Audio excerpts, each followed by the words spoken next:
Welcome to Oilers Nation Everyday with your hosts, Tyler and Liam. Day one of no NHL hockey. Go ahead. I felt little slow on the upkeep there. Everyone's Let's dialed get in. into it with believe. I was going for. I'm a simple man. I wait for my cues. I was going for a dramatic Yeah, effect. no kidding. Did it work? I liked that. I was enjoying the chemistry. You and the camera there, just locking I was eyes like, like no, that. he's set me up for something. I'm gonna have something here. No, that's all I got. Nope. I'll wear 50% of that. It's a nice break. It's a good break to have. We've deserved a little break here from the National Hockey League. From watching the Edmonton Oilers The play. Edmonton Oilers in particular, like I left in a voicemail on After Dark. My holiday from the Oilers began before this week.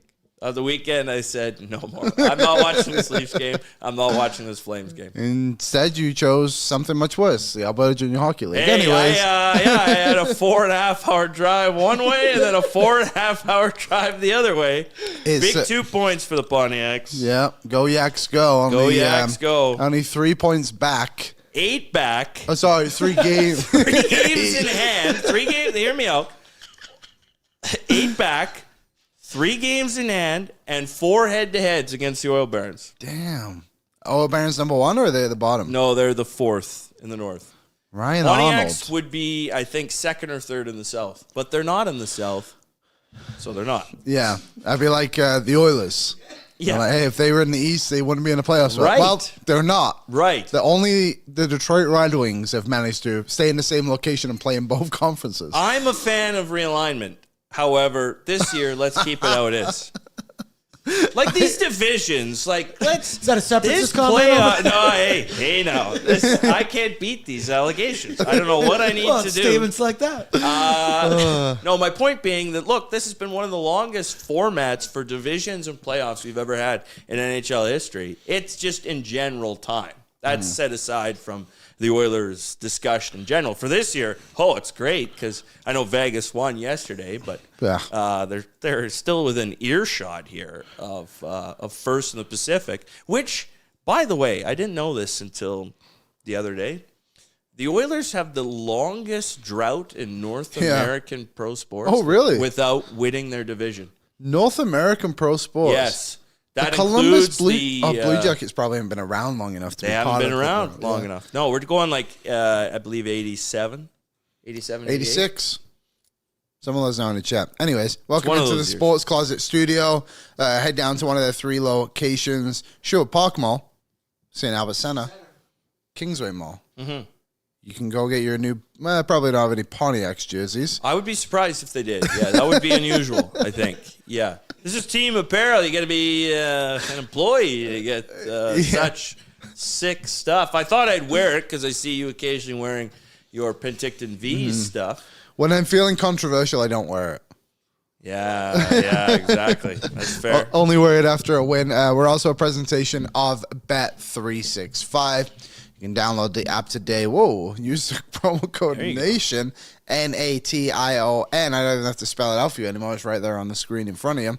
So that's great. Is that the first time you've noticed that? I've never seen that in my I've life. been using this for weeks. Really? Shout out to the creative team. Well, usually Ty does all the ad reads, and I just luck down and try and prep still for the show in the opening couple of minutes. So Fair. that is what it is. Obviously, we have the YouTube chat as well. Aaron, we will be getting to the voicemail later.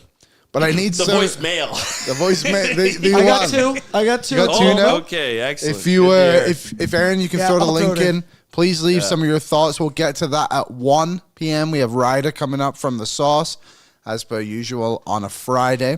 So we'll chat with him. And obviously, Michael's here with me. Thank you for having me. I appreciate the invitation. It's good. I love having you on the show. Good chemistry. We go way back. We do go back all the way with our Wanderers. Yeah. Hey, we got a big game this weekend against Barnsley. Yeah, Barnsley's always tough. Yeah. Always a tough side. So.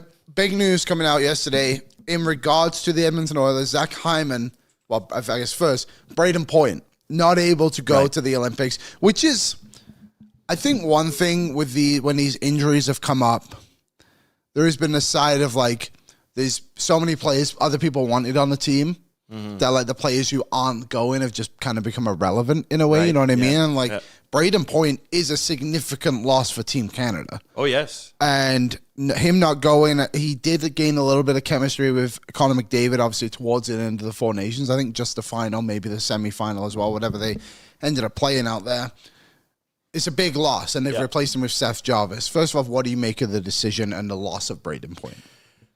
Well, I think despite Point having such a poor start to the season, there's no doubt he's a big loss. Yeah. Right? And there was a reason that he was a summer addition to the team. Like he was one of the 6. Yes, he was one of the 6. And up until, the start of this year, I think he was rocking, 3 straight seasons of 80 to 90 points, maybe a 50-goal season in there. I think he had 1. Yeah. So, obviously, Point's a good player.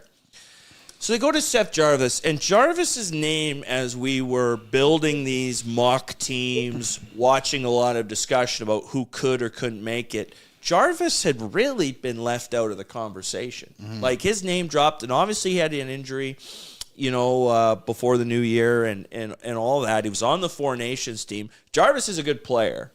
I just think now it's really hard to justify leaving Hyman off the team because Point presumably would be counted on to score goals. Yes. That's the idea. And also play on the right wing. Right.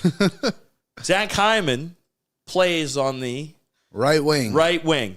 He plays beside, every night, Connor McDavid. Connor McDavid is the best player. Yep. This is a Mad Lib now. I'm following. This is just unreal chemistry. My point being, look, Hyman plays right beside him. Now I think it's really hard to justify leaving Hyman off. And Doug Armstrong has made some choices. He's taken stances on players in building this team, similar to how Bill Guerin's done with the U.S., And now ships are out there because leaving off a guy who is going to play well beside Connor McDavid while you're missing a guy who you wanted to score goals in Brayden Point, I think that's hard to justify.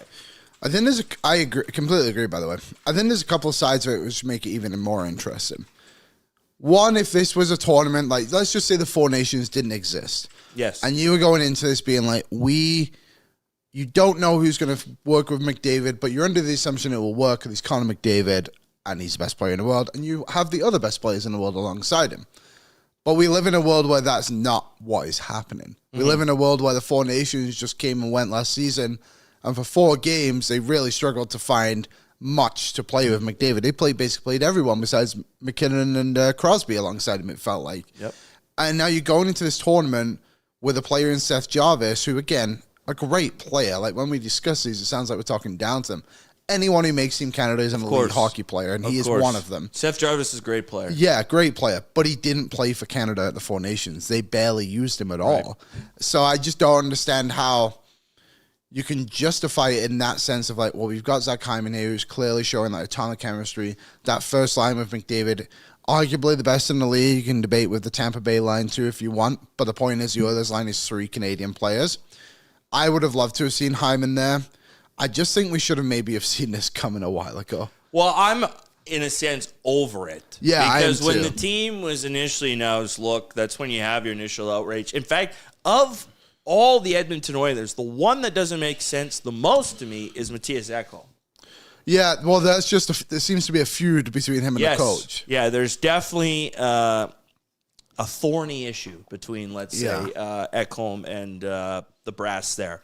I think he's the biggest snub. You can obviously make a case for all 3.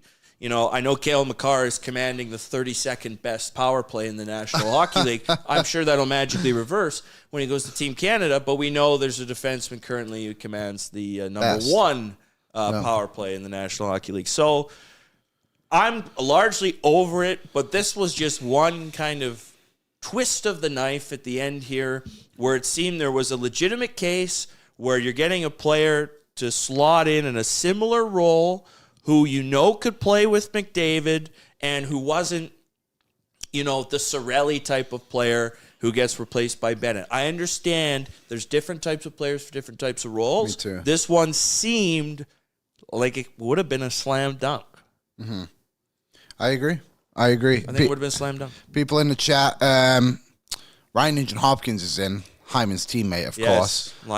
I'm sorry, Jarvis is a spectacular player, but Hyman is playing incredible right now. He's a perfect complement to a superstar, C. McDavid and Matthews. No knock on Jarvis, but Hyman is better now. And I think since Hyman has come back since his injury, he's been obviously incredible. And since the team announcement, he has taken what seems to be another step in his game, minus maybe this past week. Yep. But I can't imagine, well, we know Hockey Canada doesn't go off, how do you say this, like stats? Play? No. Like current performance? Stats, if you want. Yeah, that's a good one. Naeem is in. He said, I think Jarvis can move up and down the lineup better. Hyman doesn't have the track record of elite production without McDavid. Hey, it's not a bad argument to have, and I can understand that for sure. They maybe see Hyman, as what you said, Naeem, of like, he will only play next to McDavid. But what I would say to that is, you know it works, so why would you want to move him around the lineup anyway? For sure. You're trying to unlock what's Canada's path to victory. Obviously, they've got a great roster. They're the betting favorite to win the gold medal. They've got a great team. They've got a bunch of great players.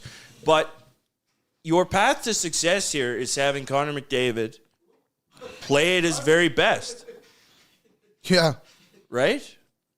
So why not set him up for success the best you can? I thought Dan on Oilersnation Radio had a really good point when the roster was originally announced, and it's really stuck with me. What he said is, I don't think they built this team around McDavid. He's like, I think they built this team around McKinnon and Crosby. Yes. Which Crosby I get. McKinnon, I would understand if McDavid wasn't They're on the not team. in a Tim Hortons commercial. Yeah. They weren't getting a team built around them. You know? Yeah. So, yeah. if they weren't from the same town. So, yeah. And that is unusual, but typically when, McDavid would, in years past, if you're building around the best player, et cetera, McDavid would have a cup by now. Yeah. If the Oilers had won a cup, If the Oilers won last year or the year before. I think Hyman's there. I think Bouchard is probably there. I think so too. I honestly... This does matter. So Stuart Skinner's probably, if we're being really honest about it, Stuart Skinner's probably in the conversation. I know he's on Oiler currently. Yeah. If the Oilers won a cup, he'd still be an Oiler. That's kind of the point, right? And use it the opposite way. If the Blues didn't win the cup in 2019, Doug Armstrong wouldn't be the GM. Doug Armstrong is about to put Alex Steen in a full-on pretzel when he takes over this Blues team for how these contracts make no sense. I don't know what the Blues the last few years have been doing is mind-boggling. Mm-hmm. He's the guy who's picking this team, and it's done on track record of the 2010s, not the 2020s. Yeah. So it goes to show, everyone's been put in this scenario of, okay, yes, previous success. Do they have a chip? Do they not? But Armstrong's taking stances on this team. Bedard scores goals. Yeah. If you're worried about goals, which you probably aren't, but hey, Point's not there anymore. That's another area you could have gone. I think whatever happens, this team will just be scrutinized, win or lose. I think, sure. If I'm not mistaken, the 2014 team was the last time they went, right? Everyone still complained. Wasn't it St. Louis who didn't make the team? Yep. Was it St. Louis? It was like he should have been there. Stevie Y. Yeah, that was right. Maybe I think it was 2014 at least. Here's a look at Team Canada's current forward setup. These aren't the line combos. These aren't we the don't line have combos, anything confirmed. But Michael's going to make them for you right now as I read out the names. Yeah. We got Mitch Marner, Connor McDavid, Mark Stone, Sidney Crosby, Nathan McKinnon, Sam Reinhart, Brad Marchand, Sam Bennett replacement along with Seth Jarvis, Macklin Celebrini, Brandon Hagel, great fight yesterday. How about Tom Wilson, Nick Suzuki, and Bo Horvat. How are you? Night one, morning one, I guess, against Czechia. Trap game. Biggest game. Probably the one you want right away, I would think. How are you setting up here? I kind of want to see Celebrini with McDavid. I do too. It was funny. We had Jason Demers on, and Demers said he wouldn't want to see that because he thinks Celebrini needs to touch the puck more. But then Jeff Merrick came on. I think it might have even been the same episode and was like, I love Celebrini and McDavid. I'm a Celebrini McDavid guy too. Yeah. JD also went off on how Tom Wilson would be good on McDavid's wing because he's so similar to Zach Hyman. And I was just sitting back here just stewing with rage. Could just take Zach Hyman. Well, I think, you give Knoblauch this combination of players, you could see 30 different combinations. I mean, there's a lot of different ways. Well, Tom Wilson wouldn't play. Yeah, exactly. But there's Janmark. What's Janmark's here? Oh, my goodness. So there's a lot of different options here that you can pick. I tend to think that they're going to go... McKinnon, Crosby, Marchand in some combination. Yeah. Start there. I wouldn't mind seeing Marner, McDavid, Celebrini. And then how about a little, Bennett, Hagel, Wilson, Suzuki, or no, we still have Reinhardt here. Yeah, and Stone. Jeez, I'm neglecting Sam that whole Reinhardt side. really is a player that's just gone under the radar that he's on the team. So you could, Deservedly on the team, Reinhardt, though. Bennett then play together with, I don't know if you could put Hagel on that line then. Maybe with Jarvis. Like, we could come up here and doing it on the fly with, a few hundred people watching is a little tricky, but there's a lot of different line combos that you could do. I would go Marner, McDavid, Celebrini. Do you think Hagel could work with McDavid? Yeah, trying to think of somebody who'll get pops. Yeah. That's what I'm doing then. Hagel, McDavid, Celebrini. Honestly, the second line might just stay the same. With third line, I would just put Stone where Macklin Celebrini is and move Marchand down so that my wingers would be Marner, Bennett, Stone. And then I would have Jarvis, Suzuki, and did I say Wilson? Wilson. I don't think Horvat's in for me. No, I don't think he's in either. Is he still injured? He must have just come back in the past week or so. I kind of want Suzuki in. Yeah, I think Suzuki should probably be higher up. I think he'll earn his way higher up. Yeah. Very underrated player. Yeah, like if you even if you just on that current graphic, swap Suzuki where Jarvis is. That's probably a pretty good line. Yeah. The Andrew is in, and he said, what's Menzies' take on the groups? Canada is in a really easy group, but will intensify once they get to the quarterfinals, etc. So I'll find the groups here really quickly. Well, they have the Czechs, they have France. Oh, yeah. What's the... Switzerland. And Switzerland. I don't think that's did he say really? I don't think that's a really easy group. Like, the Czechs are obviously good. Well, it's just... Switzerland aren't nothing, I guess. Recent is the point, right? Team Canada history here against Czechia. Not going very well for Canada. True. Hopefully Canada can win so we can fix minor hockey in the country. Yes, exactly. For everyone's sake, we need this. I could just see it now, though. It's like 2-1 game, and then Pasternak, the Nietzsche's, Pasternak, score! Pasternak ties it up. The other group, McDavid. Give me that whole goal call. I want that whole call. Score! God, this is why I don't listen to Pontiac's games anymore. Group B is Slovakia, Finland, Sweden, Italy. Group C, the United States, Latvia, Germany, and Denmark. That's the cupcake for the U.S. Yeah, that's a good group. That's for them. Yeah, absolutely. Unless Uvis Beliscus can guide Latvia to something. Well, the Latvians too frisky. They need goaltending. Latvia. Yeah, it's always the case. They need their goaltenders to be dialed in, and like Canada's going to play France. Like, I don't think is Cristobal Huet still available. I don't think Cristobal's around anymore. No, I think he's probably closer to 50 than 40 at this point. But probably the best French goalie we've seen. I would assume so. We'll see if Ryder has any other Here's names. a visual for your division. Oh, there you go. Yeah, so give me your predictions Let's quickly. see the group. 2 from each group go through, if I'm not mistaken. Could also be wrong on that. I'm not 100% sure. Maybe it's like 3. No, there would have to be 8 go through, so I bet it's like the 2 best third-place teams. We should probably find this out. Be good.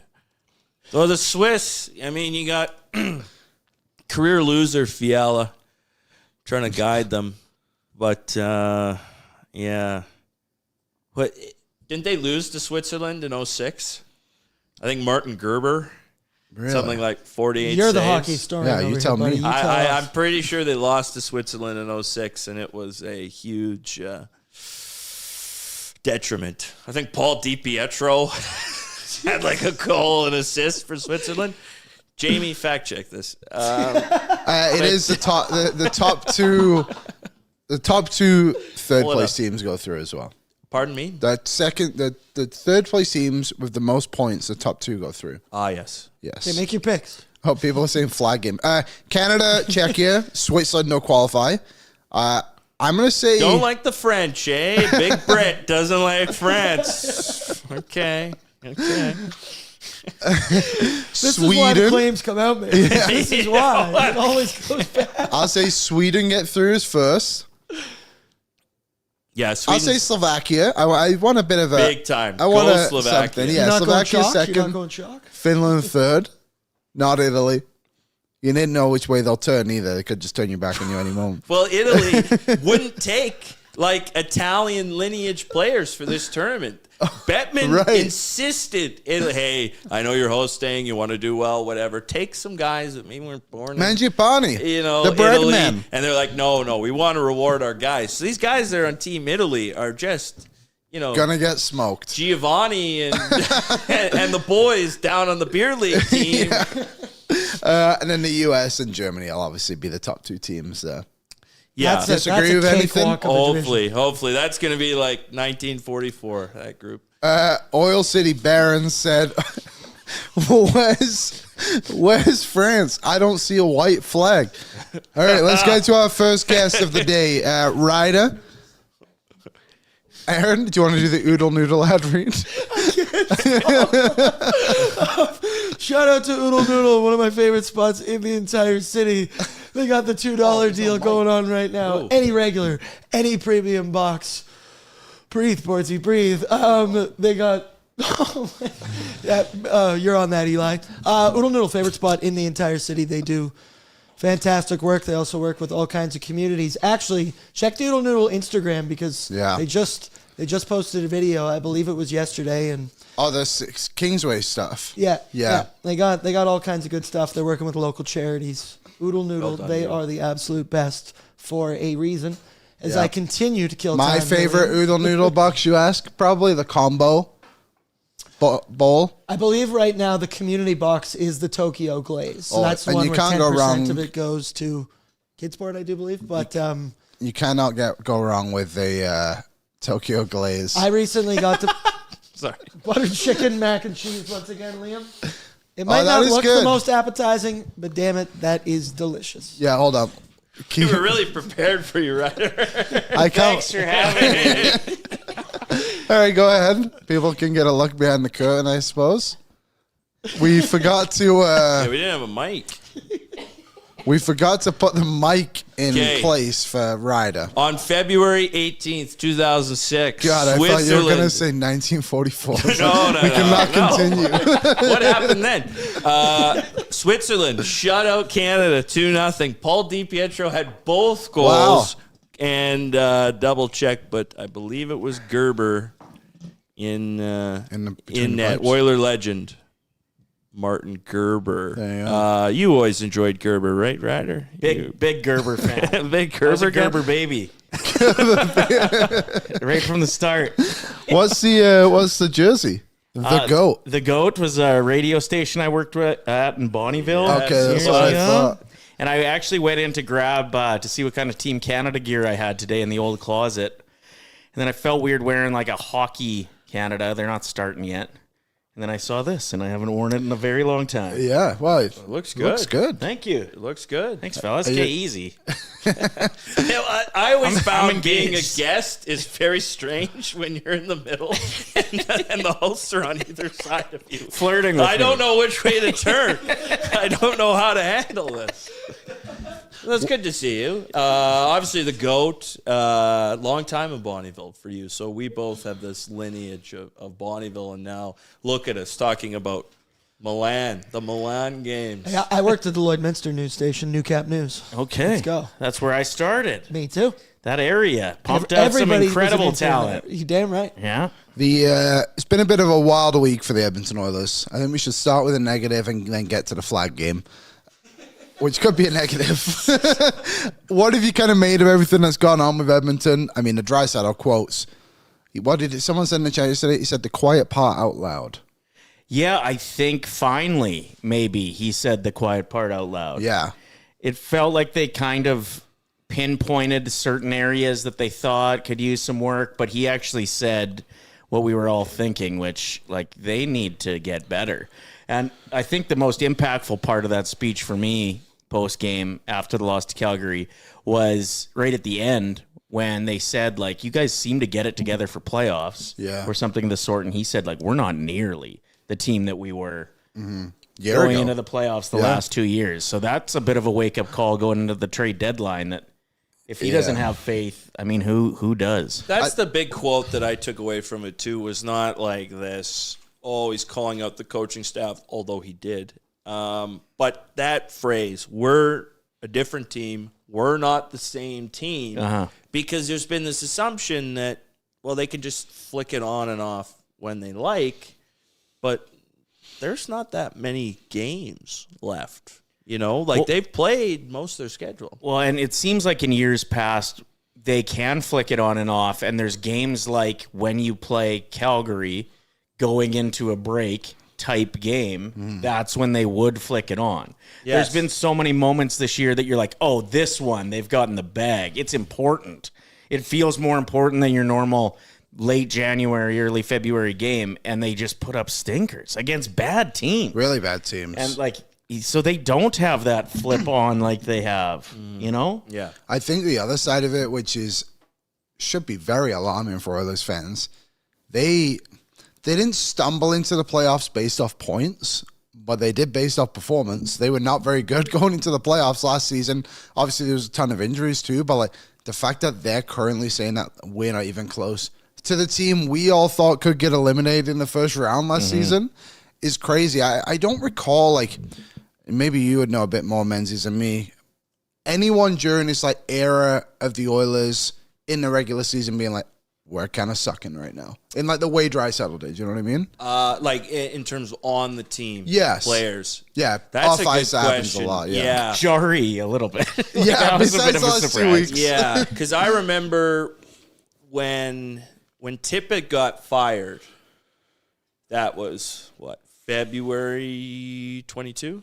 Something 2022. Like that, I thought Stuffer was going to start crying on the air. Like, he was genuinely concerned, and Jack Michael said to walk him off the ledge a little bit, because he said this feels like the darkness era. And of course, at that point, the Oilers hadn't won anything, a playoff round with this group, and then obviously went to the West Final that year. But in terms of players on the team, I just think back to the great philosopher Corey Perry, who last year, had such lines like, are you guys fucking dumb or just stupid?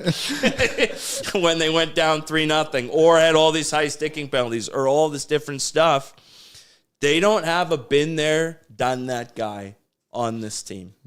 Right. They don't. Anyone that could pull the rope in that way, who says, I've been in this situation before somewhere else, I can help. Do they have any Stanley Cup champions on the team currently? They have a lot of guys who have been, obviously, from the team. Like Ekon's been without the Oilers.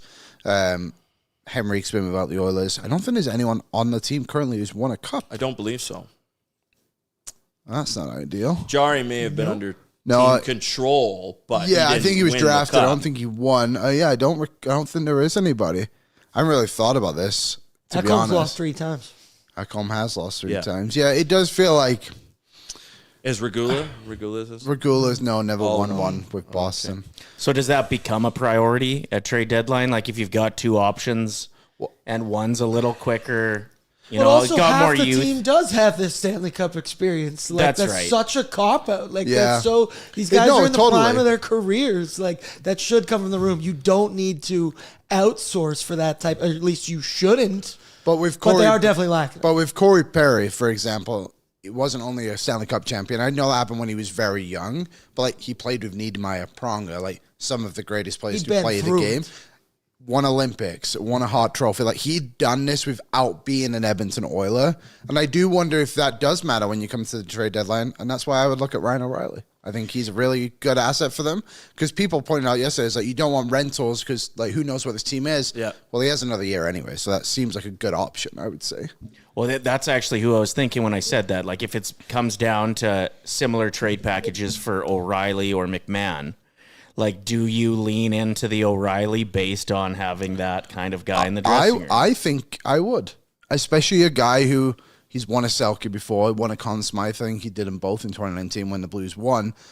I think those players are important. I don't think the Oilers lack experience and leadership, but I think they just need more. Mm-hmm. And I think that's something that, like Aaron was saying, is like it's a bit of a cop out, and I think that is accurate. But I don't think you can have too much of it. Like we had Carter. Of course not. No. We had Hutton on the show a few weeks ago. And he was talking about when they were on those Nashville teams, they added in James Neal and Mike Ribeiro. Two guys who have been around the block. I think James Neal would have won a cup with Pittsburgh, right, during that time. And they just kind of slid in and just added to the group. They didn't become the leaders in the room. They just helped everything mold. And it just seems like the Oilers are lacking a bit of synergy right now. They don't play like a team at all. So they do and they don't. Like the fact they only have 1 3-game win streak this season is crazy. Like, they went to back-to-back cup finals with the same core, and now they're struggling again, and we're questioning the head coach. Well, this is the mid-season annual crisis. You see it when they turn it on, right? Like, there's been so many examples of that in the third period, down by 2, and all of a sudden they are lights out. And so you wonder, like, come playoffs, is that who they are for a majority of, series? But now, like, that game against Calgary should have been a game that we played like that all game. Totally. Because especially to set the table going into this break, it felt so important, that game. Yeah, and I think the other side of this whole little thing, too, is, yes, it was the second of a back-to-back, sure, but it's still Calgary. And then you're done. Like, everyone besides 3 players can go and do whatever you want. Lay it out there. Yeah. Empty the tank, yeah. You got nothing to lose. But during this little poor streak, how many times did they play teams on the second of back-to-back? 5. And how many? 5. And how many times? How many times did it look like they were the team playing on the second of a back-to-back? 5. The answer is 5. I just don't understand how this team has fallen into such a crater. Like, I don't get it, and I'm just starting to wonder if this is a coaching issue. I really am. And as much as like people hate that conversation, the more and more I thought about it, is like, the stuff they're doing so poorly, yes, some of it is on the players, and I've been on that side too, but a lot of it is like coaching stuff. Like, these guys just aren't ready for games, ever. Well, and look at Columbus. Like, and that happens so often that you make a coaching change, and literally the team is a different team. Totally. I think a voice changes a lot. We did it with Nobby. Yeah, we did it with Nobby. He's a great example of that. Knoblauch is what, 4th or 5th all time in Oilers head coach games coached. I think he's also number 1 in the win percentage column or something like that too. Yeah. Replacing Jay Woodcroft, who he actually replaced. The franchise is how old, and he is in the top 5 of games coached. Like this franchise has gone through head coaches. Look, Stauffer yesterday was doing the whole riddle thing, where I'm going to lay out some things and not tell you that I told you, but speak vaguely and say, seize the day and opportunity knocks and it's a time for reflection. And Stewart is doing 2 jobs on the bench, running the D and the penalty kill, and they lost a lot of experience in the coaching staff. The Oilers certainly could add an assistant coach. I would. Because they are 1 short from the last 2 years. And so that's something easy that they can do. I don't think this DeBoer thing or anything like that's going to happen. DeBoer is also in Milan. Yeah, he's busy trying to win gold. But, I mean, having 4 coaches shouldn't be a negative. Like, they've literally had success with 4 coaches before. And if you want to keep Mark Stewart around, sure. But you have to peel back his responsibilities. Because what he's responsible for right now is the weakest links on the team. Yes. And it's just terrible. It's terrible stuff going on. They've changed the way they kill penalties. Golden Hockey on Oilersnation.com did a good article about this, just about how they kill penalties. Obviously, they're not as fast at teams, so that's changed how they kill penalties. Which I think is why they play McDavid so much, because they lack speed in that bottom six. Yeah. And then, look, when the Oilers when they can't move pucks out of their own zone, they're going to lose. Yeah. That's the bottom line, and they... sometimes they're a good puck-moving team, and sometimes not. They don't attack middle ice. Ever. Well, and all they're doing the last 5-6 games feels like is stretch passes that as soon as it's released from the defenseman's stick, you're like, that's not making it. Yeah, you just know. Right. Like, they all look like the passes that Carlson laid in the playoffs back in the day when he, sauced it over everyone. That's what we're trying to do every breakout, it feels like, at times, when it's not going well, or especially. the no-look spinorama backhand. Yeah. But when it works, beautiful. Oh, baby. It's sick. Yeah, they've been very poor. I don't think...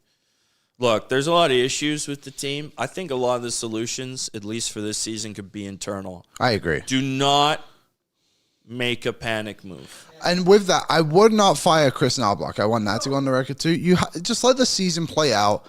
You're either making a cup or you're having a failed season anyway. That's really where the others are at. We say all season, cup or bust. So if they don't win the Stanley Cup, it's a failed season. And then you can just fire him anyway. You know what I mean? If you win the cup, then great. You won the Stanley Cup. Yeah. They can't tip their hand and have it be in crisis mode again, that they have to dig deep and do it all. Because, look, they're also multiple players away, I think. I think they can do things internally. They can drop Nuge to the third line, reduce Janmark's minutes, stop scratching Lazar and Frederic, let them gain chemistry together, look for top six piece. Or if not, move it back. And if they can get another defenseman, but that's 2 or 3 players that you're looking at. And the issue is some of those, extra pieces they might already have in the organization. They might not be ready for this year. Yeah. I call Nobby the king of adjustments for a reason. He does it in a lot of playoff series. This is his time here to watch the tape, make some adjustments, and then we see how we do. I'm not going to panic move anything about any amount of Nobby change until here we go. He knows it's time to lock in. He said the words mini training camp the last couple of days here, so give him his moment. You can't just keep kicking the can down the road and doing it over and over. Eventually you need to find some other moves. Read a couple of comments and we'll move on.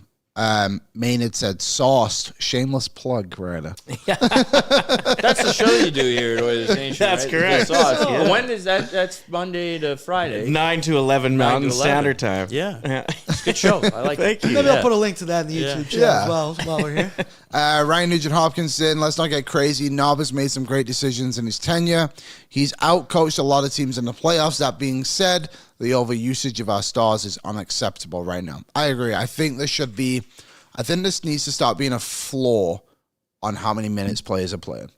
Not a ceiling. Sometimes you need McDavid and Draisaitl to play however many minutes, but you can't have Lazar, Janmark, Frederic playing 6 minutes. It's just useless. You may as well play with 9 forwards. It's completely pointless. Well, yeah, they almost need a full warm-up again before they go out. Totally. For a shift. They look cold when they get on the ice. If you ever go to a game, watch who gets over the bench and skates. Frederic always does laps, Lazar does laps, and Janmark does laps because they don't play. Should Janmark be playing? That's a different conversation in general. I'm glad people are starting to get on our side on that, by the way. We were really the trendsetters on Matthias Janmark. Now we've got Jason Gregor on our side. Michael, right? Are you with us? I'm with you. All right, nice. We're starting an army. I've long been in that camp. But Liam, even when these bottom 6 guys are rolling, we just watched Andrew Mangiapane give us everything we've ever wanted. That's what I mean. Makes a slight error. Boom, he has to sit his ass down. And gets called out for it. That's why he was benched. I felt like that was a little unnecessary. And then you see the play that they had the issue with. It's it was just John Tavares who made a great play to just knock the puck off his stick. And, Jake Wallman compound takes it with another unnecessary change. It's just silly. Okay, moving away from the Oilers talk for... I don't know. We'll see how long this takes Ryder to get through. But we're gonna play a couple of quick games. First one we're going to do, because we haven't done it in a while. Michael, I want you to play along. Sure. We're going to play the flag game. So this time I won't be guessing him because I'm the flag master. I'm sorry, Mancini would beat you, but that's okay. I know he would not. I know he wouldn't. So We have we're a going to pop contender up. for flag game. Oh, yeah. I haven't seen Michael in a long time, so I'm not sure where his game's at right now. Oh, every day he plays. Are these going to be flags that are featured in the Winter Games by chance? Oh, No, I just want to know if no. I'm leaning more Northern Hemisphere. I think they're actually all Southern Hemisphere. I was going to say I don't think any of these. Oh, maybe. That's my bad hemisphere. I'm useless at that one. I get into the weeds of South America and Africa. And Oh, man. Laos, I don't know. Hey, Laos was one from yesterday. Yeah. Was it? Raph, we will get to your comment later on when we do the Concernometer. You can also leave a voicemail, which is connected there at the top of the YouTube chat. But first flag, Aaron, if you want to pop up the first flag. So, first flag. I believe I got it. You got it? Go ahead. Puerto Rico? Puerto Rico. Michael, do you have a guess? I think it is Puerto Rico. It's somewhere in the Caribbean, surely. Cuba. Okay, you're both wrong. This is Chile. There you go. 0 for 1. 0 for 1. 0-0 game. Next one. Ooh. Winner gets a free coffee from our coffee machine over there. Oh, man. Number 2. No, we're running low. We can't afford extra. Oh, yeah, we only have 2 left. Starship Enterprise. Okay, Starship Enterprise. Cyprus. Cyprus. Both incorrect. St. Lucia. I knew that. Isn't Cyprus similar? Nope. Cyprus is white and a bit of yellow. I don't think St. Lucia will be at the Winter Olympics. I can't imagine they'll be participating. St. Lucia, when I Googled, absolutely beautiful. Oh, beautiful spot. I couldn't believe, man. Someone put in the chat, the Republic of Brassard. No, that is not. Well, St. Lucia. It So a looks lot like of a I'm separating Yanmark. Separation jokes are thick in the comment. number 3, 0-0 so far. We've had. Okay, come on. South Korea. There we go. Yeah, this is, well, it's one of the Koreas, for sure. But just to be different, I'll say. Which one did you say? I said South. You said South. Speaking I'll go of North. separatists. I'll go North Korea. It is South Korea. Yeah, it is. Yeah. Of course, the home of that one player, Brandon Yip, I believe was he South Korean? Played for the national Not forward? sure if he was. Okay, moving on. Number 4. That's a fake flag. You're trying to trick You us. did a fake flag for me yesterday. I sure You did. did I a from fake- Sims? Like, I don't know. From Sims. I am going to guess here. I feel like the stars are pretty prevalent in a lot of African flags. Oh, might be on something. Let's go with Congo. Congo. Michael and I his- have no idea. I'm not good at flags. Let's go Papua New Guinea. Aaron, any guesses? I can see. Oh, I yeah, typed oh, yeah. them out. This is, of course, Central African Republic. CAR. I was on to something. Yeah, I feel you like were Ryder was close. in the right. Yeah, right. We'll area give there. Ryder half a point. Thank you. 1.5 for Ryder. We need to give out some points here. Sure. The last one for 2 points. Oh, I'll let him guess first. okay. Is that how it looks like on the flag? Oh, yeah. How it's blurred in the This is I background? believe Nepal. so, yeah. Wow. No, not I Blur. did Not the Blur. blur. He did that one. Oh. This is Nepal. Okay. I will go with Vietnam. The correct answer for 2 points is Nepal. Come back! Come back! I feel like you got texted. No. I have a pager. I have integrity back here, Ryder. How dare you? No. There you go. Michael wins. Just got an Congratulations. What is the Vietnam flag? You'd know. It's red with like it's like got a bit of yellow stars on it, I think, or a moon or something like that, right? I'm bad at describing. Yeah, star. there you Words, go. not his. Is that right? Yeah, That's I told simple. you yesterday, I'm the flag man, not the word man. Yeah. When I was trying to do that one, yeah. South Tempo Principe or something like that. It's Yeah. called, yeah. Oh, you can see what I typed. Home of Gene. Yukon. Yeah. Home of Gene, yeah. Okay, quickly, because how much time do we have for you for, Ryder? Whenever. All right. We're going to do a Super Bowl prop bet draft. Now, we did this earlier in the year with our NHL Futures draft. I think mine are going well. I don't know about anyone else. But we're going to do a Super Bowl draft. So the way this works is, Aaron, are you playing? Yeah, I can be in. Okay. I did a lot of research last night on the Super Bowl. I'm locked in. So we're all going to go through our Bet 365s. I'm gonna go with. We'll go. What do we do, Aaron? Snake order? Yeah, snake. Do you want to do 3 or 4? Let's do 3. Let's do 3 because I know I told Ryder before 4, but now you have an extra one to go off. No, so I was feeding Ryder some ideas. Do you want to spin the wheel, Aaron? Yeah. To see who gets first overall. So if you haven't played a snake draft, a prop bet draft before, basically we're all gonna pick 3 prop bets. You cannot pick the same as somebody else. So hopefully none of us count pick. Who has the most units won by the end. By the end, yeah, it's based off units won, not bets won. Does that make sense? And you can go check all these bets will be on Bet365. And if you've got some bets too, leave them in the chat right now. And last place has to wear nothing but flags on Monday. Build an outfit of flags. You have to paint your favorite flag on your cheek. Well, Bordzy and I are already head-to-head. We got a wager. $250 bet. Yeah, that's wild. And he gave you straight up odds. He tricked me into it because he goes, him. how much would you be willing to bet on the New England Patriots? And I was like, thought about it, and I was like, $250. And then he just sticks his hand out. I'm a simple man. I have to shake that hand in that moment. I don't know. It's a beautiful way to get that done. Well, he wouldn't shut up about Drake Mayne's the MVP. Incorrect. That Bill Belichick's a Hall of Famer. Incorrect. So I just had to. Raph said we forgot to talk about the Gavin McKenna stuff. More on that later. Again, leave your voicemails if you want. We can talk about McKenna then. Okay, let's get through this one, Aaron. Spin that wheel. Back. Oh, Ryder, first overall. Let's go, Ryder. Shall we just go reverse? Oh, anti-clockwise? Whatever well, I'll go last. I'll be a good host. Dealer's choice. You're second, Michael, then it's Aaron, then it's me, and then it goes back the other way. I am going to take a JSN anytime touchdown. Damn.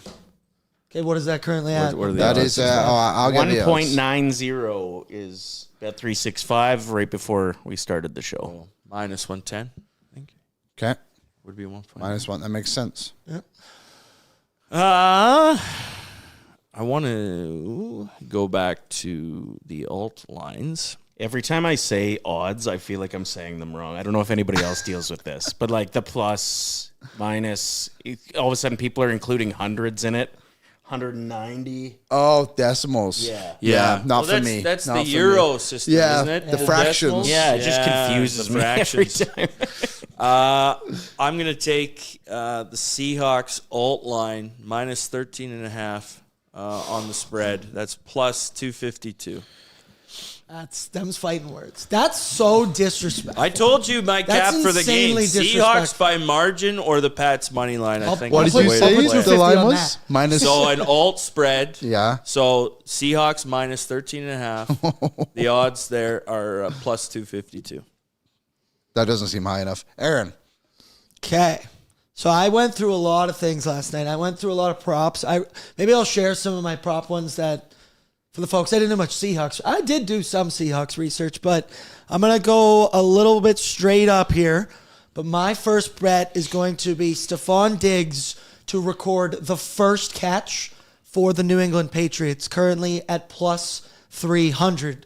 Talking numbers here, he did it 7 times in the regular season. Whoa. And the first play of the AFC Championship game, bang, 3-yard crosser right to Stephon Diggs. I think he's gonna feast on the inside. Pause. I guess that's a little bit weird, but Stephon Diggs. Usually first catch. strangling on the inside. Hey. The legend. When's his arraignment? Is that going to be before the Super Bowl? We pushed it back. We pushed it back a little bit. Pushed it back. But Stephon Diggs. If you wanted to, you could also do. So it's his first catch for New England, and you could have him to record a catch on the first drive, also plus 120. If you're not feeling this ballsy, but Diggs first catch. Okay, Liam, what about you? Okay. So I get to go back to back now, right? Yes. Or are we going back to right at stuck? Okay. Yeah. My first one. Bobo catch. Oh. Plus 190. Oh, everyone loves Bobo. Everyone loves Pardon Bobo. my take, had him over 0.5 yards, Oh, just because yeah. you have to. People are willing this Yes, they are. into existence. And then the other one I'm going to go with. Oh, where did it get to now? I will go with Jason Myers to get over 8.5 kicking points, minus 105. You're right. The Pats that. are going to stop I on don't third down. mind You're right, that. Liam. Thank you very much. I just think Seahawks it'll are be not that high of a scoring. Ben, don't break. Thank you. Okay, for my next pick, and I love this one. There's a history of it, especially in Super Bowls, with Josh McDaniels, the offensive coordinator for the Pats specifically. Non-QB to throw a pass attempt, plus 200 at Bet365. If you want to go even further, you can even bet specifically on players. Demario Douglas, he is our Julian Edelman. He used to be the guy to always throw it back in the old Super Bowls. So plus 200 non-QB to throw a pass attempt. It does feel like it happens more in playoffs than happens in the Super Bowl very frequently as well. Yeah. What is... Remember the Philly, obviously, Nick Foles. I was on the other side of that line one. for this? I just want to take... I want to take Shaheed's rushing yards over, but they're not offering a line. Oh, it doesn't count them. We're Bet365 podcast. Unless you can send in a Why you request shop right now and get it around? sorted out. Okay, yeah. And where the longest reception?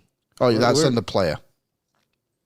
Player Sorry, receptions, receiving, and then down is. Bordzy gave me he said it on 2 shows, Keishon but Boutte? never told me to be prepared for this. And then the bets I want, I don't know where to go to look the odds. Boring. You can go, Ryder, if you want. Just kidding. You can take one of. Well, I'll take what's Barner's total on receiving. Bonner's total on receiving isn't available. I know for 20, Oh, no, Where it's are the over-unders? 24.5. 20, he's minus 170. I know that. Okay, we're taking the over on Barner. 24.5 for Bonner. All right, I'm going to make my first selection of my 2 to load up on JSN, 7 receptions or more. Oh, I like that one. What's that at? I told you I don't know how to say the numbers. 171. So plus Yeah, 170? plus 170. Yeah. Yeah. Nailed it. You got it. Sorry, 7 or more? Yeah. Okay, 7 or more. I got that one. Yeah, that is minus 140. Yeah, Minus 140. Yeah. a lot of juice. And my second choice is going to be Sam Darnold interceptions over 0.5 Yeah. Oh. with a 176. Again, I really got to study how to say the numbers for betting. I know what they mean, but Minus 130. That one.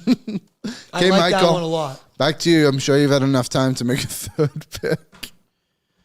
There's a couple fun ones in first touchdown.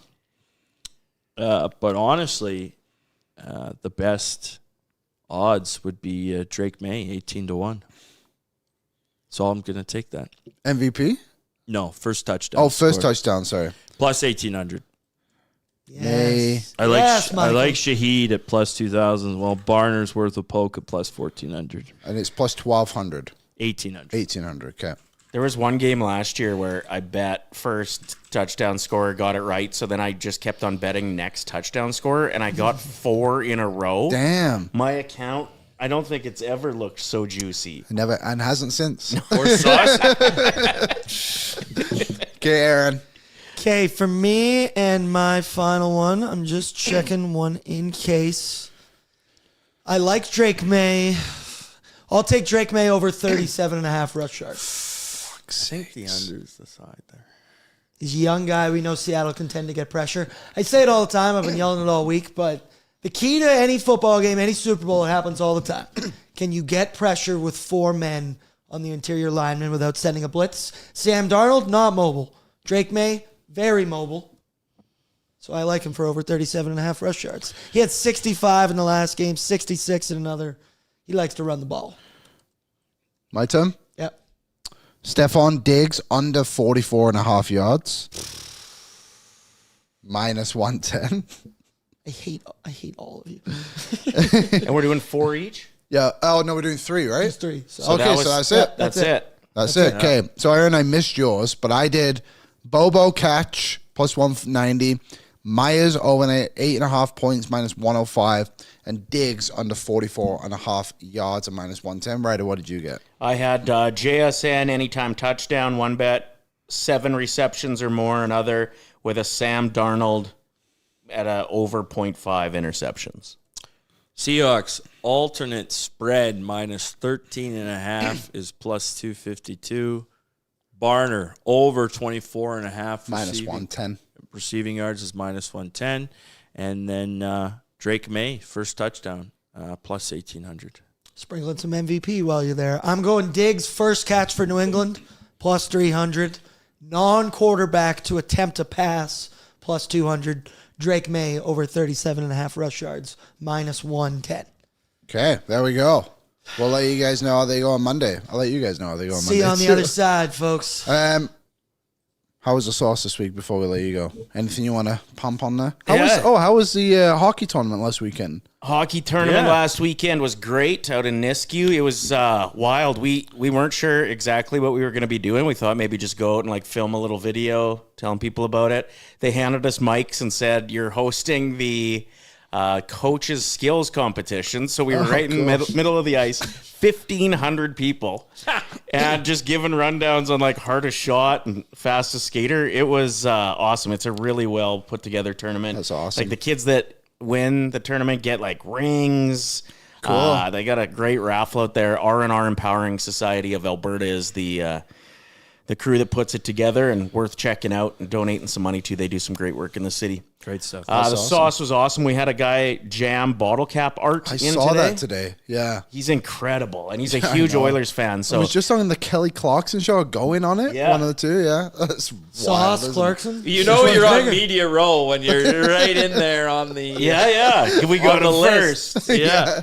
He just did a bottle. He does all his artwork just with bottle caps, and that's it. He did a Steven Tyler one for a fundraiser that Steven Tyler was doing, and it sold for $50,000 American. Wow. For this piece. There you go. Wow. Yeah, he's doing some really cool stuff. So you can see that on today's show, and just over on Oilers Nation Instagram. I think we'll have a post up pretty quick here. Bone in Ryder.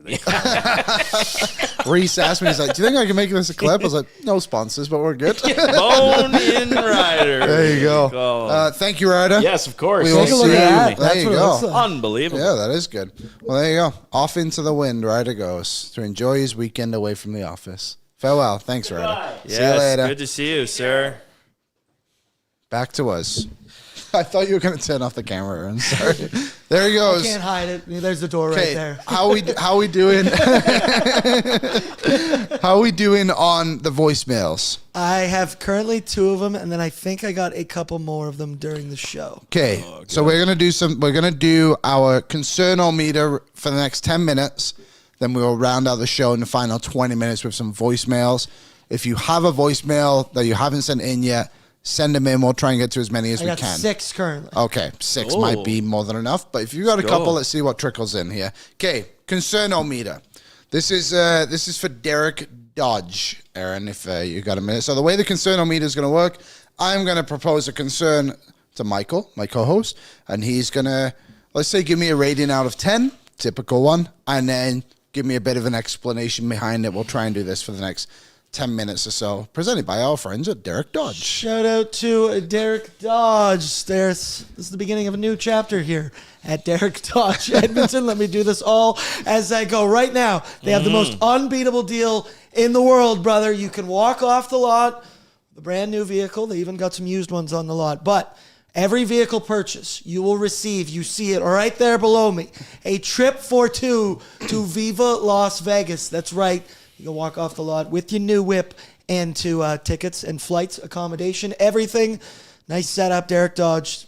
That's incredibly tough to beat. Visit them, 2611 104th Street Northwest. Shout out to our friends at Derek Dodge. Okay, thank you, Aaron, and thank you to our friends at Derek Dodge. Okay, I've got 4 for you, but 2 of them are kind of the same one, so I'll just rope them in together. Rope them. The first one, Knoblauch and his coaching staff.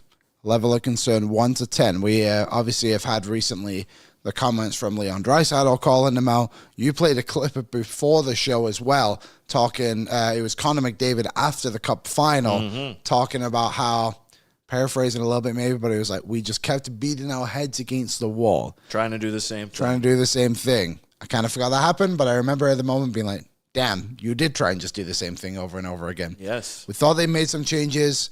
Are you concerned? What is your concern rate out of 10 on Knoblauch and his coaching staff? 7. 7? I think that's fair. Because I'm not sure he is going to adjust all that much. Mm-hmm. That's why I'm concerned. And he clearly has his guys that he trusts. And I'm not sure he is really willing to look for the solutions that might be hard solutions to make. I think we'll know a lot about Knoblauch when we get back from this break. He's going to have 3 weeks to reflect. What kind of coach are the Oilers getting for the final 28 games or so leading into the playoffs? Yeah. Are they getting a coach who doesn't mind that? I should say this. I don't think Knoblauch minded that Draisaitl said what he said. I think any good organization shouldn't be that fragile that if one of their star players is upset and says something out loud, it shouldn't. Well, the coach is never going to say it. No, he certainly won't. And I've never really had that big issue with Knoblauch. I know a lot of people do, and sometimes too, like you want to see him be a bit more passionate, I guess you could say, when he's talking to the refs in particular. But we'll know a lot about Knoblauch when we get back here from this break. Do you think that's fair? Yeah, no, I do, because this is some real adversity. Yeah. With a long, seasons, you're not afforded a big pause like this, and I think they can start to practice again, on the 17th? Yes. Or something like that. It's just little things, too, where he's asked about the penalty kill after the Toronto game, and he says, well, I can't really give you a reason why it's struggling. How about you do? How about you find a reason? Yeah. The longer the breath in and pause from when the question is in, you ask, you be a reporter, I'll be Knoblauch. Chris, your penalty kill has been horrendous. You allowed 3 against the Anaheim Ducks in what ended up being, I believe, a 7-4 game. You just allowed the Toronto Maple Leafs to win after what should have been an Oilers victory by allowing 2 power play goals in 34 seconds. Is there a reason your penalty kill has been struggling so much? No, well, I think we've been running pretty well, but I can't really give you a reason. We'd like a save. But no, it's not any one particular person's fault. We're Miss Adam Henry. It's like he starts to become inaudible. The longer he goes along. Can you also explain why you played Matthias Janmark more than McDavid and Draisaitl tonight? Well, he's a veteran. And we trust him in those spots. For 27 minutes, Chris. Well, was that how much it was? He scored 6 goals in his last 192 games. He's been unlucky, certainly. He's been unlucky. I think he's been unlucky. He's in the right spots, and we have full belief in Matthias that he's going to turn it around. We're actually going to try him on the top 6 again. Yeah, we're talking about Janmark, not Ekholm, by the way. yeah. Let's be clear. No, you're number 1 defenseman. The second one. So sorry. 7 for Knoblauch. Was I wrong? Yes. Yeah. I'd put it at 6.5, but let's round up. Yeah. 7. Whole numbers. Okay. This next one I think is an interesting one. Yeah. Because I was one who was on board with some of the stuff that happened over the summer. Didn't mind all the decisions. But your concern level on Stan Bowman's decision making. 7. 7. You can pick up the numbers. No, I'm kidding. Go on. It would be higher, and he's gotten some grace here by being able to, it should be higher with that Frederic contract. That contract is legitimately one of the worst free agent contracts in recent hockey history. Okay. Take the other side and argue it. No. I mean, I got no notes. However, he would be higher overall in the list, but he has made some big wins. The Colson trade. big win. Roslovic signing, big win. He was able to navigate and get Stastny to fill in. However, the doubling of goaltender salary with assets for a trade that so far has provided the same amount of goalie production is a concern. This past offseason in general, Mangiapane, that was a concern, how they've allocated dollars.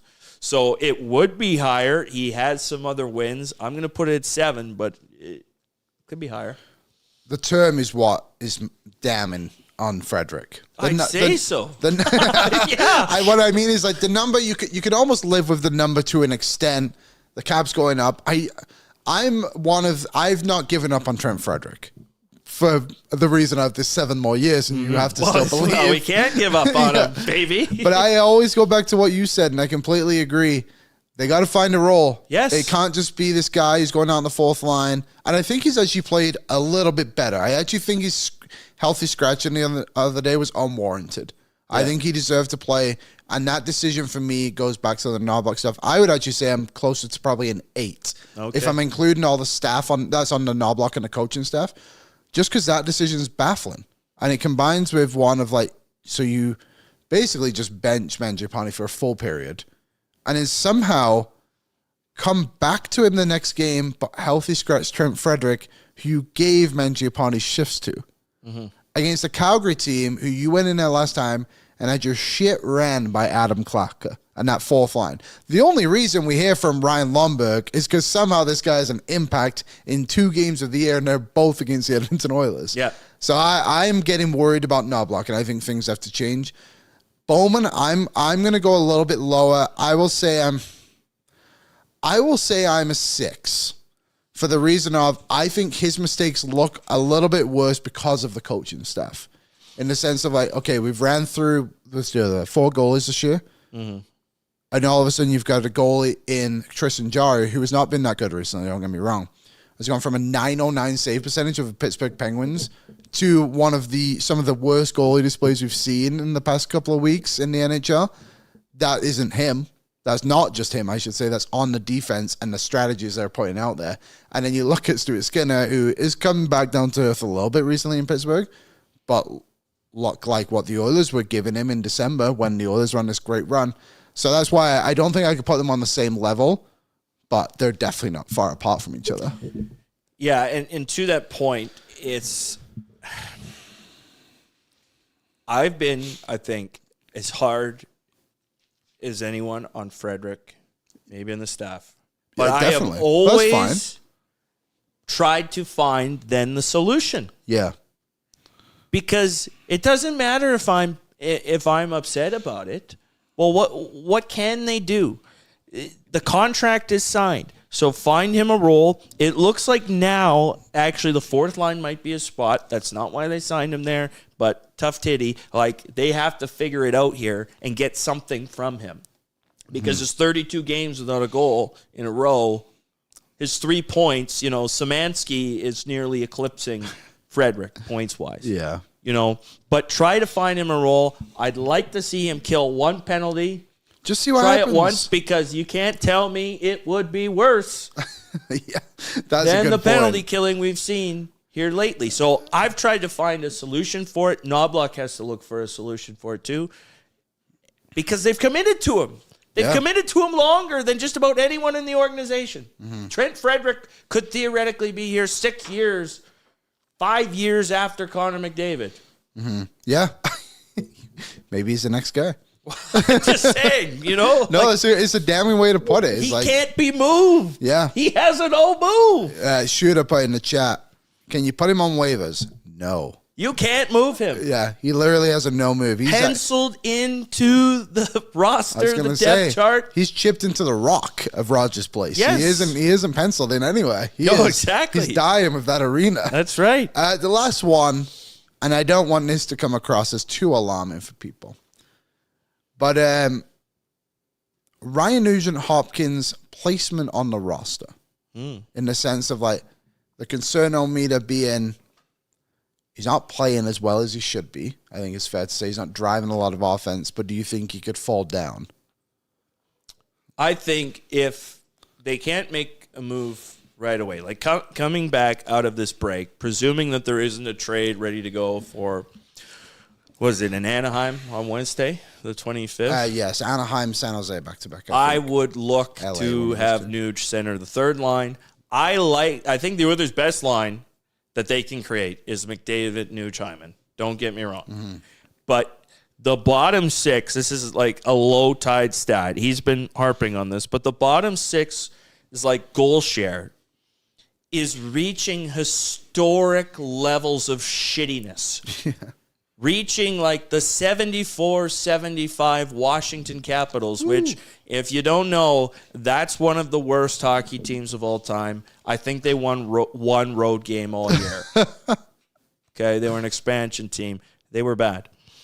So they actually do have to address this now, and they have the pieces to do that until they make the acquisitions that they need to make. It's going to be easier to get a winger than a center, but I think they need to go to that look for now.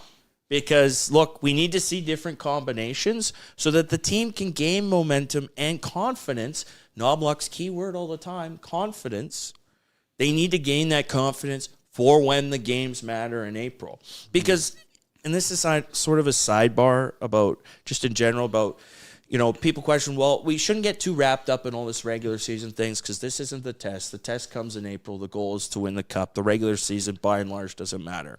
The issue is that the Oilers never approach the regular season that way. They're not trying things as if, okay, let's see that. Let's put that on tape so that when we know in the playoffs we could go to that. They aren't using it as an 82-game workout session. No. So because they're not approaching it that way and the players are clearly frustrated, that's what creates these types of concerns at this point in the year. So that's sort of a sidebar. I would drop Nuge to the third line for a bet. I would too. There you go. I think the time's come. I think they tried to do it the other day and then just went away from it. Believe it or not, they did not stick to the lines and went straight to a nuclear option, if you can believe it. I know it's not in Chris Knoblauch's nature to do that, but... Moving along, Aaron, we got the voicemails? We're good on the voicemails? We be ready to rock. All right. Is the first one who I think it is, or are we going with someone different? Okay, so we got 7. Okay, so someone called in whilst we were... We got an extra 7. Shout out to intern Tristan because he does a bang-up job for these, and he also describes them to me, and I can kind of judge whether or not I think they're going to be worthy of going. I'll admit, I'm a bit nervous. You should be. I've never done this before. Oh, this is fun. There's some good... Good producer because he's screening the calls for you to then give you some power whether they should still pass muster. You know what I'm saying? My favorite part of After Dark is when we close our laptops. Actually, quick check here. Look at Menzies' laptop once again. we need to point this out for a quick That's why he wears the sunglasses. His screen is too bright. Yeah, I know. I'm sitting next to Is your mouse plugged in on the other side? Did you No, I went mouseless, but you see my trackpad drags, and so it's not consistent, but for just space purposes, I tucked it away. Okay. Unbelievable. Okay, so first one, we got some actual hockey talk. We got some positivity in here, and of course, we have some ridiculous ones as well. I think we're going to kick it off. We're going to go with Kyle C. and his voicemail that he sent in. His concern or saying the Oilers are just tired is what he said. I think the team's just tired. Oh, hey, it's Kyle, by the way. You guys pin me sometimes because I'm pretty funny, but I think the team's just tired. I think the team's just had a long year, had a long couple years. I think they'll get it together after some trades, but you should also have me instead of Joel on the show. Sadly, no voicemails from Joel, I don't think. Nothing from... Well, Joel isn't in today. I mean, I do agree. I think the team obviously has a little bit of more wear and tear on it than what other teams would have in the NHL. I have the numbers here because this for the column that went out. So they played 58 games in 119 days. That's just a little wiggle room of a game every other night. Yeah. Just a hair Which over is a 2. lot. That's a lot. They played 104 games last year and 107 games the year before that. So people may not want to hear it. It is definitely true. They have logged a lot of miles, and they will be the most traveled team in terms of miles this season. Right? So far in the season is what you're saying. Yeah, in terms of actual distance traveled, they will travel the most of any team. Yeah. And that includes teams that went to frickin' Europe. So it goes to show you what the travel schedule is like for Edmonton, right? I will say as well, I do agree they probably are getting this break could be beneficial for them for sure. I would also say Chris Knoblauch needs to recognize that and not push his players to the limit.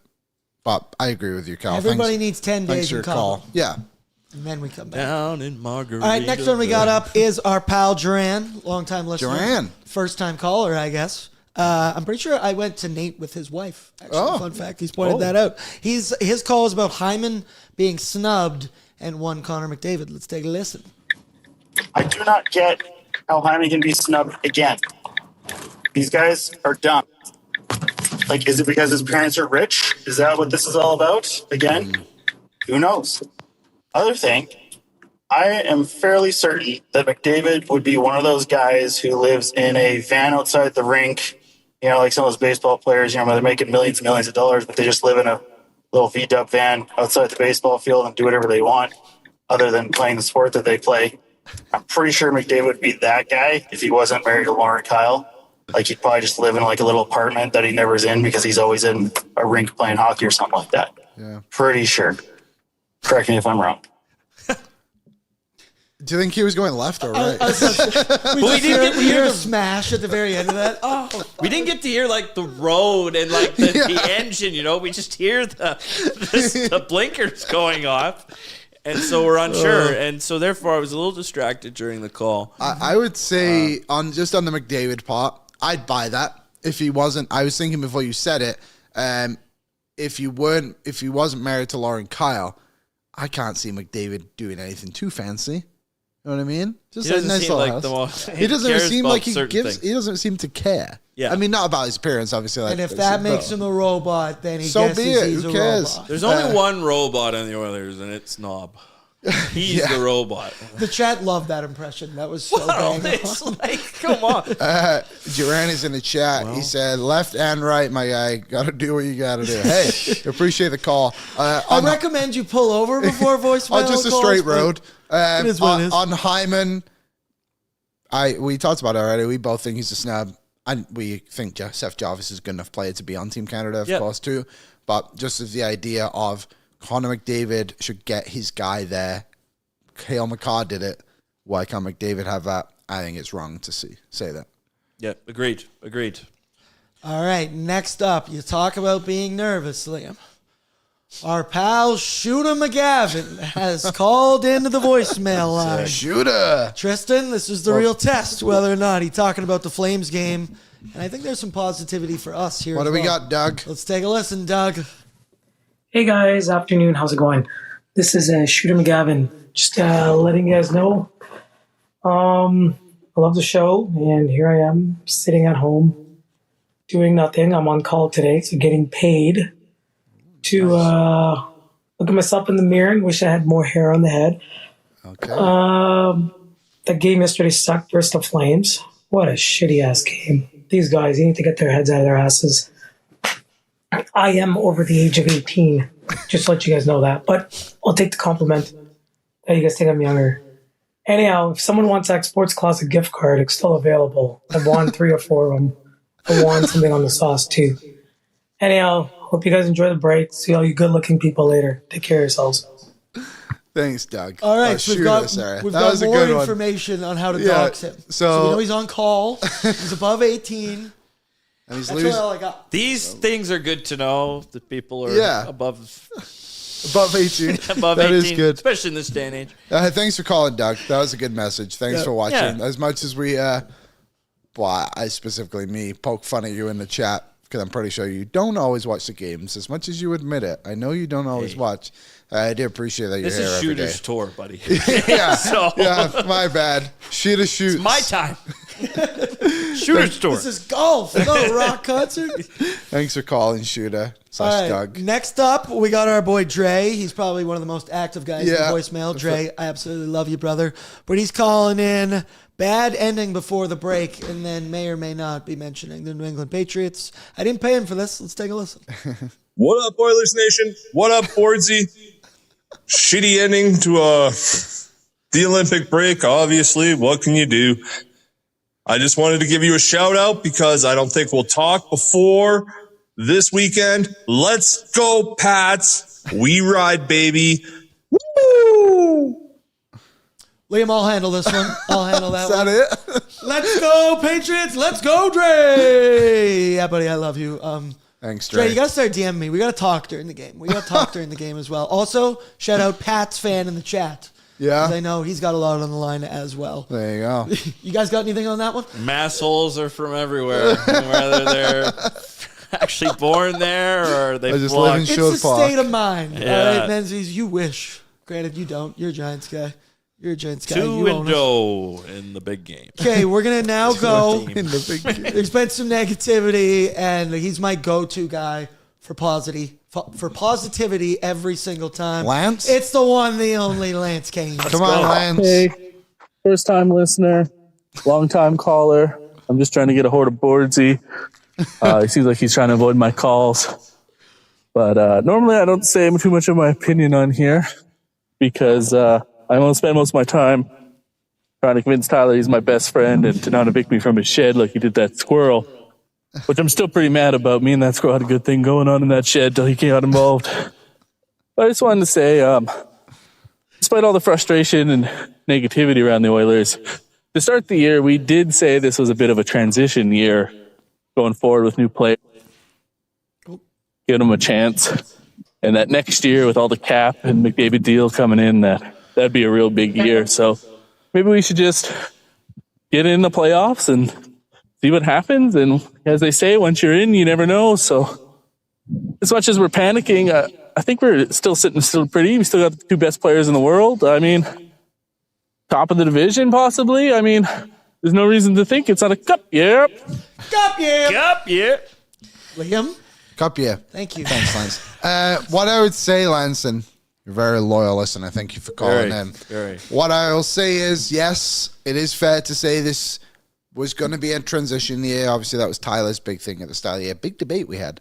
If it's a transition year for the Oilers, then Knoblauch should be playing guys more.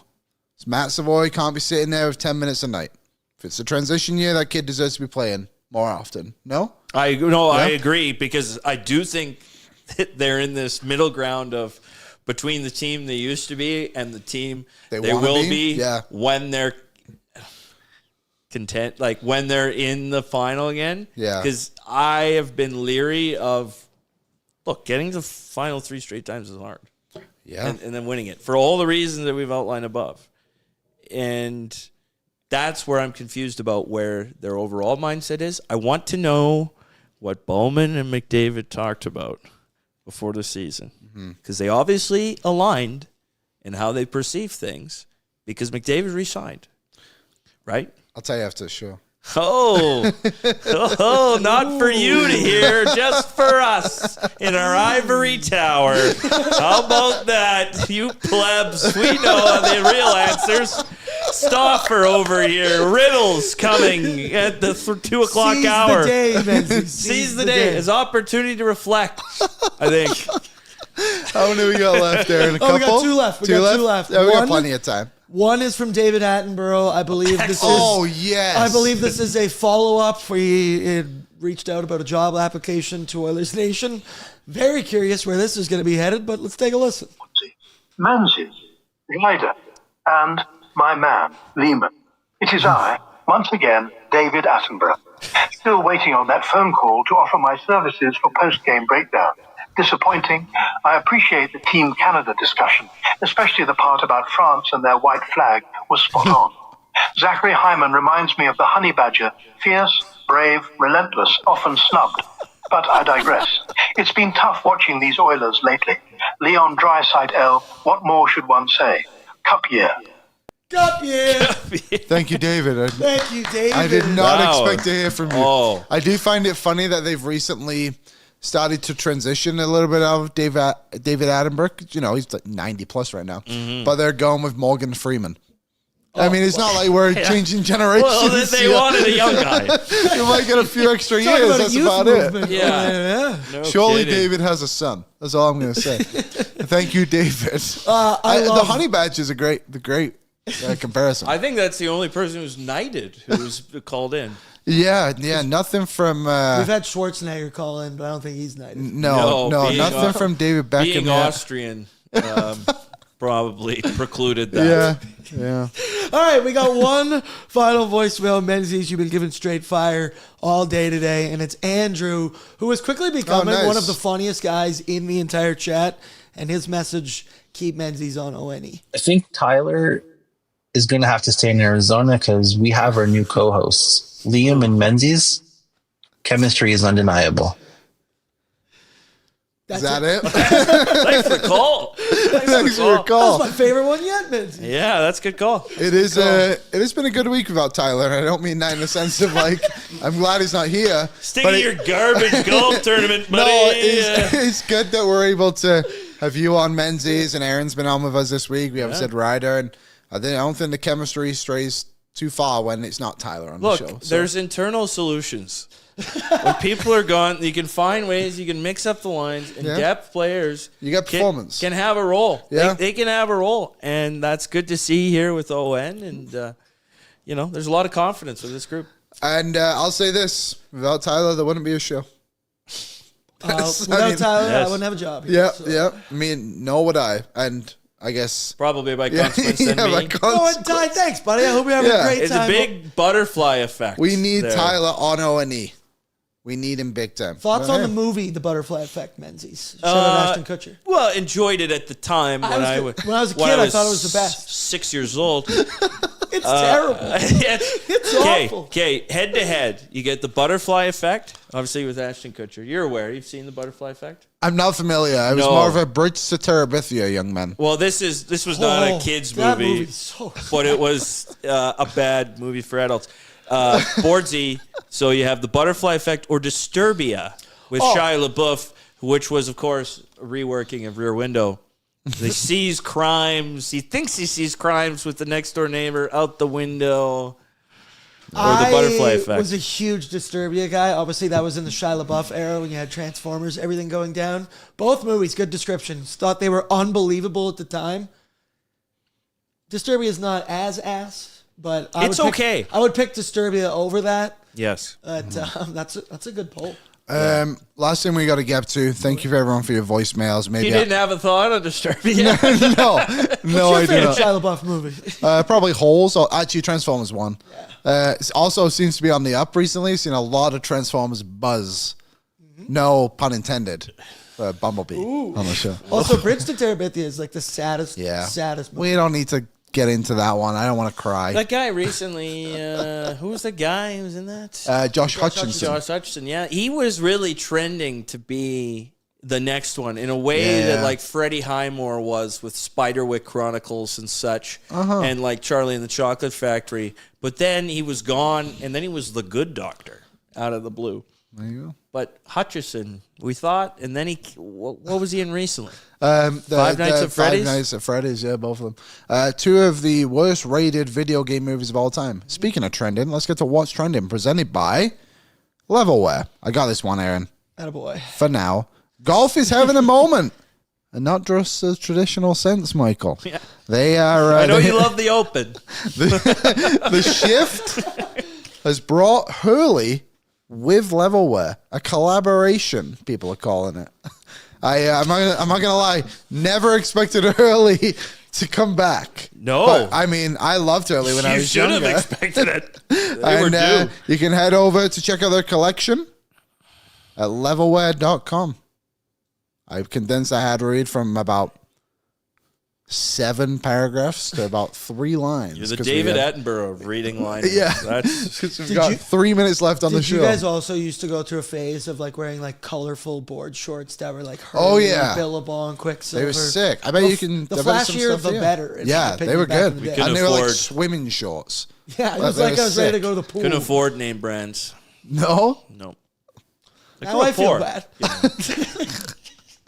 Well, you offer $1 million. What's trending? No, they're not all pouring for $1 million. You flew across the pond to seek a better life. Easy there.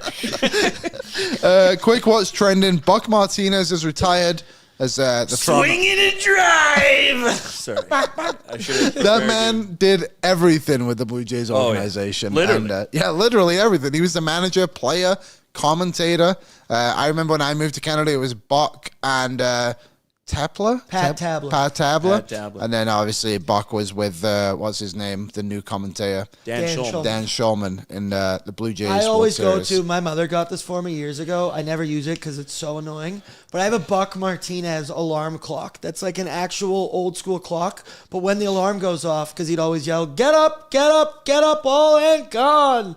It's just Martinez repeatedly yelling the words, "Get up, get up, get up, get up, get up." It's awful. It'll drive you up the wall, but it is hilarious. Hey, Sean Rue, on the day of Wednesdays is 3-1 on the year. That's pretty good, Pat. Leon Draisaitl just walked out with the German flag. Wow. At the opening ceremonies. Good for him. I can't show you much content from Milan, but I can show you this selfie. If Aaron excellent can see that. There you go. There's Leon. You go look at the video yourself. We're legally not allowed to show you. But it was a great little video. And I actually think this is such a significant accomplishment for these athletes that go, that Leon Draisaitl got to carry the flag for Germany is quite significant. Oh, it's massive. It's massive. How many hockey players are carrying out the flag? It's literally him and Pasternak. Yeah. Are the only also, two. He's swinging that flag out front. He's doing a great job. I think it's amazing, to be honest, that he was nominated. And I think the support from Edmonton obviously helped, but obviously shows how significant he is as well to Germany in regards to sports, especially winter sports. Germany's having a moment. Yeah. They really, they really are. There's no trust here, man. There was a look you of set that paranoid like, fear. Where's he going with that? I said that. No, they're having a moment. Connor said, "Liam, you're late." He walked out 25 minutes ago. No, I'm not late. This is just where I got to in the show. The other couple of things. Yeah, you're late. Canada continues to do well at the Milan games, especially in mixed doubles. Not for your liking. What's going on? But Gallant and Peterson won both their games yesterday and will continue to do well. Obviously, the games officially kicking off today, I guess, are currently right now officially. Also in the, I think it was a big jump or something like that for snowboarding. All the Canadians qualified for the next round, so that's really good. So Italy's mixed doubles team was on this wicked long win streak, and heading in, they were still plus money to win gold. And so I bet I had like $60 on Italy's mixed doubles curling team to win, and then Canada's got to go and Gallant, don't deny him. Hey, if it's got to be Canada, I'll be happy. Last couple of things. Do you have any bet? You bet in the Olympics? Winter games, I mean? No winter games. Milan games. No, I haven't looked out properly at it. I don't do too many futures in any sports, to be honest. I did hockey ones for the first time this year. My Macklin Celebrini future already cashed. Excellent. 80-plus points on the year. Leppin to win the Norris. I didn't get Leppin out there. People were talking about that. There was a bit of a buzz. But no, I'll look at it day to day. I guess there are some events I haven't really started yet either. I was thinking about this too. If I was at the games, you'd want an event that's like a long one, right? In the sense of like you start on day 4, you're out of there at day 15. Like you want the experience. Like you don't want to be there for like 3 days. Yeah, you know what I mean. Like you want the full experience of the games. It's spread out over 22,000 kilometers. Right, because the curling I think is actually like up in the mountains. Yes. What was his name? Mark Kennedy was telling us about that, and it's like alpine skiing is up there. So they're not actually in the Olympic Village, which is probably a good thing right now with what's going on with the norovirus. The Finnish women's team. I thought we were done with the virus. Yeah, thought we were. Last time there was an Olympics, it seemed to happen. I thought we were healthy. I thought we were healthy again. I thought we were good. Michael, what's going on with you this weekend? We'll wrap it up. You got Oilers Nation article coming out, right? Yeah, well, we got the latest one coming out at noon. Lots of top 100 Oilers to do. I'll tease it. Yanni Niemi's next. It's coming out. Legend. His sister is currently in net at the World's Longest Hockey Game. Oh, nice. Shout out Sean Paganeben. Yeah. You can also go donate to the World's Longest Hockey Game, too. You can go check that out. Warm weather probably not helping them. What? Better nights, I would assume. Man, they're so prepped over there. That place is so ready to go. Good. There's one other thing I have to get to, and then I'm done. I'll be in Camrose tomorrow night, Pontiacs and Kodiaks, 7 o'clock puck drop. You can listen to lakelandconnect.net/Pontiacs or watch on Flow Hockey, the away feed. Damn. We do have... I finally get my weekends back. Yeah, that's I'm big. going to do sweet nothing all weekend long. We do have the... are we allowed to talk about this other thing we got an email about this morning? Is that something I'm supposed to do right now? Prize prospect guy? No. GM? Avon... No. Avon Gameka? I don't know. Gavin McKenna. He's free of felony charges. He will not be charged for a felony offense because he supported his mother. There you go. Gavin McKenna. The other thing was the Milan podcast. Do we doing that, Aaron, or no? Oh, like for what? After dark? No. Well, yeah, we're doing after, but this other one almost sent us this morning. Are we out on that? I think we're out on that. I don't entirely know. Sounds good. No problem. Go check out the other podcasts at our network as well. But Daily we got to run. Face Off is going to be going to town. Yeah, on they just all released kinds of coverage. a Rick Nash episode today with Tyler. He spoke to me the other week. You can go check that out at Daily Face Off right now. But there you go. I'm going to go because I'm running out of things to say, and I'm worried I'll say the wrong thing again. So, Michael, thank you for joining me today. Aaron, thank you for your help throughout the week. Shout out Pat as well. He came in for a few extra days. And thank you for everyone for bearing with us as we navigated through these treacherous waters without Tyler. We had Draisaitl comments, Knoblauch's future, Zach Hyman snub. Enjoy the break, everyone. Yeah, go get outside. Touch grass. Have a good weekend, everyone. All up. What's up, Nation citizens? If you enjoyed today's episode of Oilers Nation Everyday, make sure you hit the subscribe button here on our YouTube to not miss any of our content. We got you covered from interviews, insight, analysis, everything you need to stay up to date on everything around the team. Hit that subscribe button so you don't miss a video.